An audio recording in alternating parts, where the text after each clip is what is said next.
Bienvenue pour ce nouveau numéro de 100% ETF, 2 fois par mois, vous le savez, avec iShares, l'émission pour comprendre et bien utiliser les ETF.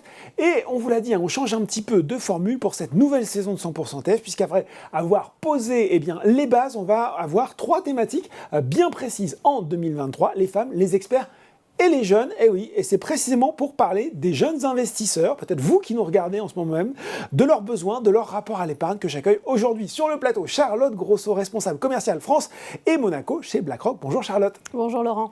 Et tiens, on pourrait commencer par cette série d'émissions par la question la plus simple finalement, et pourtant pas si évidente qu'il n'y paraît. Comment on commence à investir quand on est un jeune actif ? Alors Laurent, peut-être mettons d'abord les choses dans leur contexte. Quand on est un jeune actif, quand on vient de trouver un travail, qu'on perçoit ses premiers salaires, ouais. Le premier réflexe très souvent c'est de mettre un petit peu d'argent de côté pour un premier achat, donc acheter sa première voiture, la résidence principale ou même un projet personnel. Ouais. Pour cela, ce qu'on fait souvent, c'est qu'on regarde ce qui nous reste à la fin du mois, une fois qu'on a, on va dire, dépensé toutes les charges incompressibles, le loyer, les courses. Certains mettront dans les dépenses indispensables leur sortie aussi, bien sûr. Et on va épargner ce qui nous reste sur un livret A, par exemple. Alors ça, c'est mettre de l'argent de côté. C'est pas vraiment investir, finalement. Effectivement, c'est épargner. Épargner, c'est assez différent d'investir, finalement. Mais c'est une bonne première démarche parce que ça va nous permettre de nous constituer une épargne de précaution. Donc une épargne de précaution, c'est finalement un filet de sécurité en cas d'incident de la vie, par exemple une réparation à faire sur la voiture, le lave-linge qui tombe nous en lâche, panne, ou parfois plus grave, un licenciement. Donc voilà, c'est important cette épargne de précaution qu'elle soit accessible à tout moment, et c'est la raison pour laquelle on va avoir tendance à l'investir sur une enveloppe sans risque, comme on peut penser par exemple au livret A.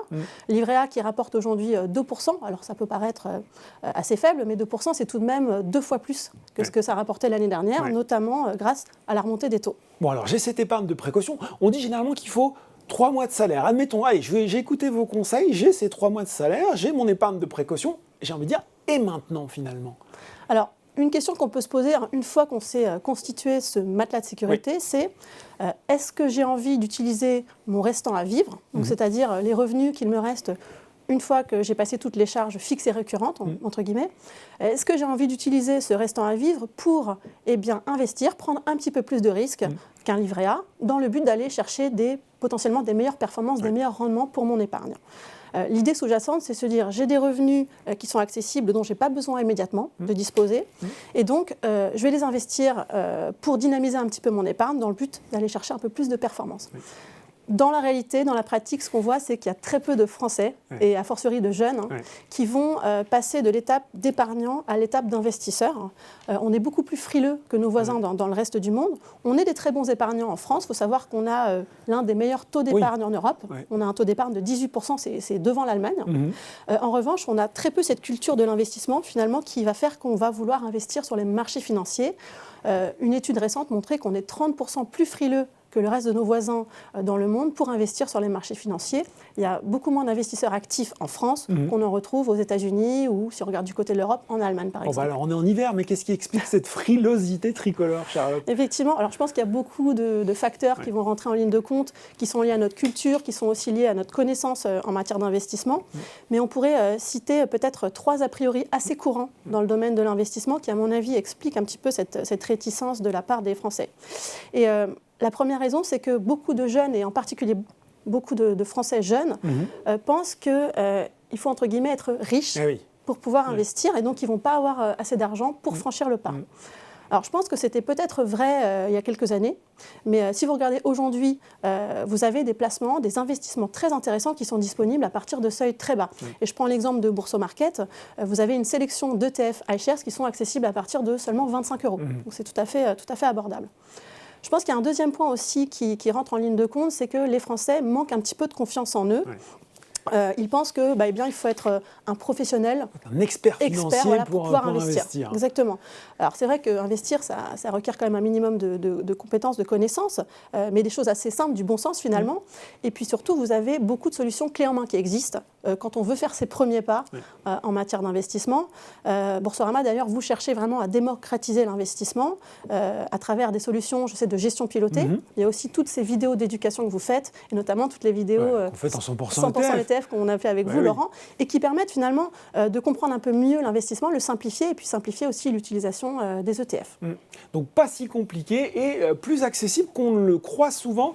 Ce qu'on se dit peut-être aussi, Charlotte, quand on est jeune, c'est investir, ça prend du temps à la fois personnel et puis ça se joue aussi sur de nombreuses années. Quand on n'a pas finalement des objectifs tout de suite un petit peu fixés, on préfère rester liquide le temps de se faire une opinion, en tout cas d'avoir des objectifs d'investissement. Oui, c'est vrai. Alors, en France, on n'a pas cette culture de l'investissement. On pense souvent que pour investir, il faut avoir des dizaines d'années devant soi. C'est ça. Et donc, souvent, on a peur de manquer de temps, on préfère ne rien faire. Là, on n'a pas tort, c'est qu'en matière d'investissement, le temps long, c'est bien sûr un allié. C'est-à-dire que plus vous avez une détention longue d'un investissement, j'ai envie de dire, moins vous avez de risques de perte en capital. Néanmoins, vous n'avez pas besoin d'avoir des décennies devant vous pour investir. Et au contraire, je pense qu'il faut aussi prendre en compte le fait que votre argent peut perdre de sa valeur dans le temps. Donc même si vous avez seulement 10 ans devant vous, que vous souhaitez acheter une maison, ça peut être intéressant d'investir. Alors justement, tiens, c'est souvent d'ailleurs le premier projet, hormis peut-être la voiture ou autre, qu'ont les jeunes actifs, c'est l'investissement immobilier. Alors là, acheter un appartement, une maison, dans 10 ans, c'est possible. C'est possible. Je peux investir. En fait, tout va dépendre vraiment de votre horizon de placement. En fait, il suffit de choisir une stratégie d'investissement qui sera adaptée. Par exemple, en désinvestissement progressivement à mesure que vous vous rapprochez de la date de votre projet. Ah oui, on va sécuriser, c'est ça sécuriser, exactement, sécuriser son épargne. Ce qu'il faut bien comprendre, c'est qu'il existe des investissements pour toutes les durées. En fait, il suffit simplement de calibrer le niveau de risque. Mais là où ça reste intéressant d'investir, c'est que, en fait, en plaçant vos investissements dans des produits d'épargne, vous avez un petit peu ce risque de le voir érodé par l'inflation, qui peut être assez importante en France. Je rappelle qu'elle était de 6% en France en 2022. Tandis que si vous investissez, vous allez essayer de chercher à lutter justement contre cette perte de pouvoir d'achat de votre épargne, ce fameux ennemi invisible qu'est l'inflation, qui grignote petit à petit nos économies. Et sur des périodes de 10 ans, on voit déjà l'impact de l'inflation. Oui, c'est ça, parce qu'en fait, on parle de 6% en 2022. Vous parliez du livret A tout à l'heure, 2%, mais on voit bien que finalement, c'est bien en dessous. Ce qu'il faut voir, c'est se mettre en tête ce processus d'érosion de l'épargne sur le long terme. Là, avec des effets qui sont parfois hyper importants. Donc effectivement, plus la période est longue, en fait, et plus l'impact de l'inflation va se faire sentir, en fait.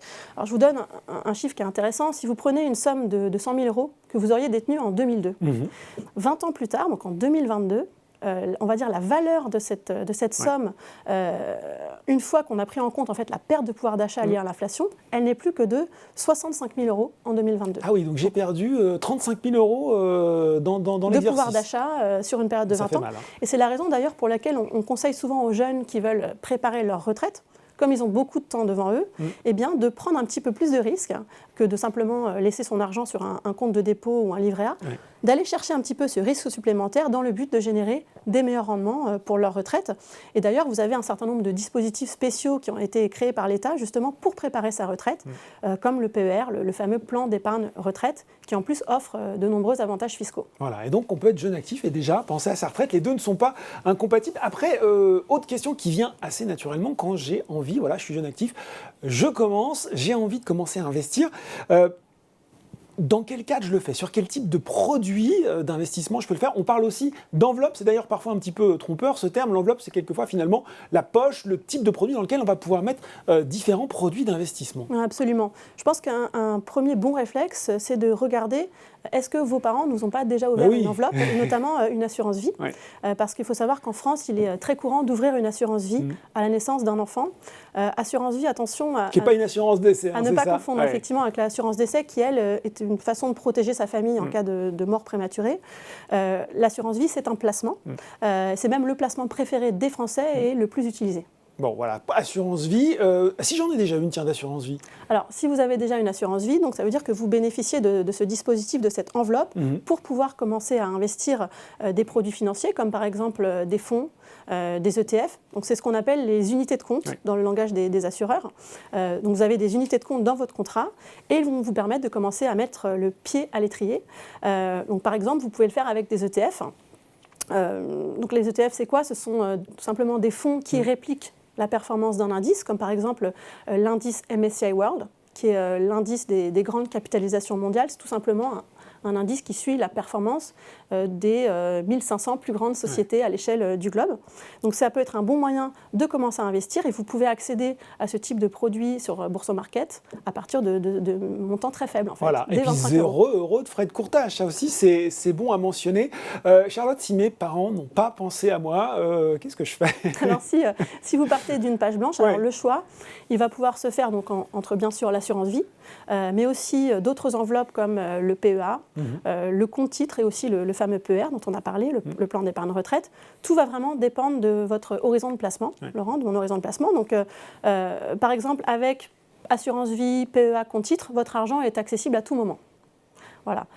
Par contre, avec le PER, c'est intéressant parce que vous avez des avantages fiscaux, mais la contrepartie de ça, c'est que votre argent, il est bloqué jusqu'à l'âge de la retraite, sauf, on va dire, motifs de déblocage spéciaux. Et par exemple, si vous voulez acheter votre première résidence principale, vous pouvez débloquer l'argent de votre PER pour pouvoir réaliser cet achat.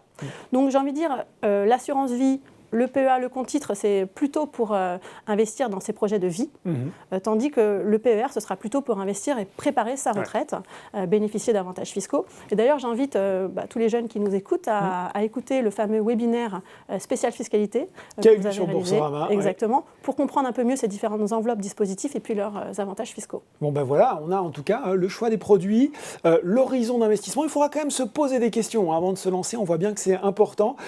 Donc j'ai déterminé mon horizon, il va falloir faire le choix de l'enveloppe pour commencer et eh bien il y aura un numéro 2 à cette série de 100% ETF pour savoir quand investir, à quel intervalle et qu'est-ce que je mets dans mon portefeuille. Finalement, ce sera encore avec vous, Charlotte. Merci beaucoup pour ces premières explications. Laurent. À bientôt. 100% ETF, c'est fini pour aujourd'hui. On se retrouve dans 2 semaines donc pour un nouveau numéro.